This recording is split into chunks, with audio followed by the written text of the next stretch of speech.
واہ واہ، سریلا محل اس قدر حسین ہوگا ہم نے سوچا بھی نہ تھا۔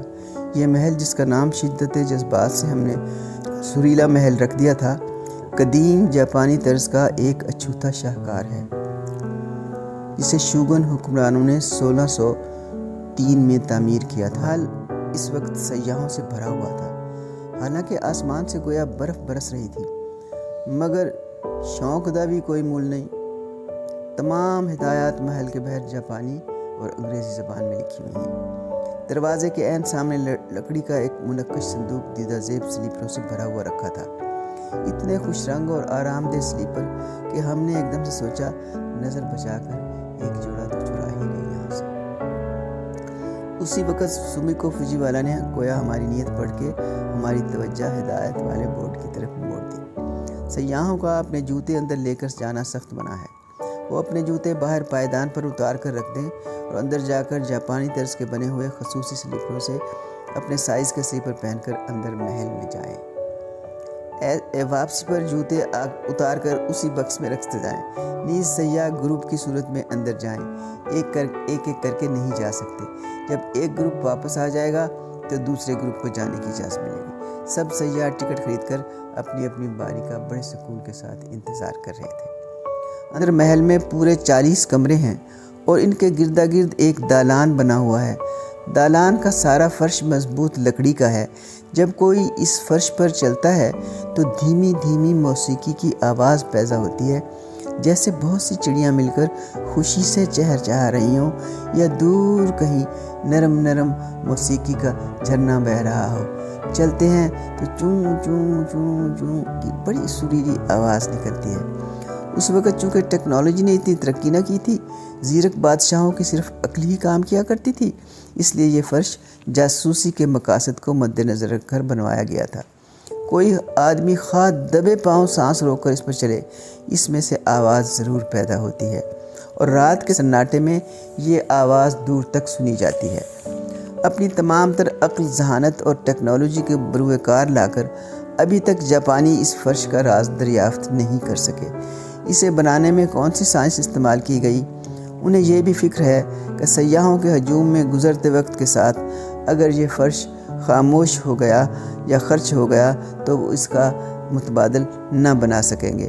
وہ اسے محفوظ کرنے کی فکر میں ہیں، مگر انہیں موسیقی کی ان مدھر تانوں کا سراغ نہیں مل سکا جو انتہائی پراسرار ہیں، جو انسانی عقل کو دنگ کر کے رکھ دیتی ہیں اور جو انسان کو دنیا میں اشرف المخلوقات ہونا ثابت کرتی ہیں۔ ویسے 40 کمروں کو اسی طرح سجا بنا کے رکھا گیا ہے جس طرح بادشاہوں کے زمانے میں تھے۔ ان کے باہر ان کا مصرف اور نام بھی درج ہیں، بلکہ جب مومی انسان بنانے کا رواج ہوا ہے، تاریخ موم میں ڈھل رہی ہے۔ یہاں بھی اس وقت کے برسر اقتدار شاہی خاندان کے موم کے مجسمے بنا کے رکھے گئے ہیں۔ وہی ملبوسات، وہی زیورات، وہی آداب، ویسے ہی چہرے، بس ایک سانس کی کسر رہ جاتی ہے۔ یوں لگتا ہے ان چلتے پھرتے سیاحوں کو یہ مجسمے کہہ رہے ہیں کہ لے سانس بھی آہستہ، لے سانس بھی آہستہ، ورنہ موم میں ڈھل جائے گا، رت بیتی تو پگھل جائے گا۔ ویسے ہی دربار لگا ہوا جیسے اس وقت زمین پر دربار لگا کرتا تھا۔ درمیان میں بادشاہ سلامت بیٹھے ہوئے، ارد گرد مراتب اور مناصب والے لوگ، وہی جھکے جھکے سر، آداب میں انکساری، چہروں پر حلیمی، نگاہوں میں حیرت، صدیوں سے وہی جاپانی۔ اسی محل میں ایک پائیں باغ ہے۔ سیاح باقاعدگی سے محل سے نکلتے اور پائیں باغ میں چلے جاتے۔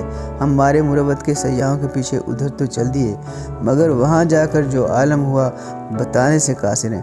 گوڈے گوڈے تو وہاں برف تھی اور آسمان سے ٹھنڈا ٹھار پانی گر رہا تھا۔ ہمیں اپنی سانسیں جمتی ہوئی محسوس ہوئی، رنگ نیلا پڑ رہا تھا۔ اچانک سمیکو نے پوچھا، آپ کو سردی تو نہیں لگ رہی؟ نہیں نہیں، مسکرا کر کہا، ہم تو ایسے ہی خوبصورت موسموں کے پروردہ ہے۔ کیا خوبصورت سما ہے۔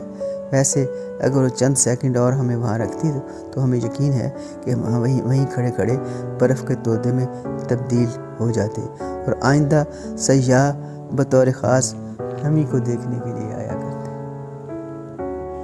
مغربی لباس میں ملبوس، مشرقی ملاحت کی حامل،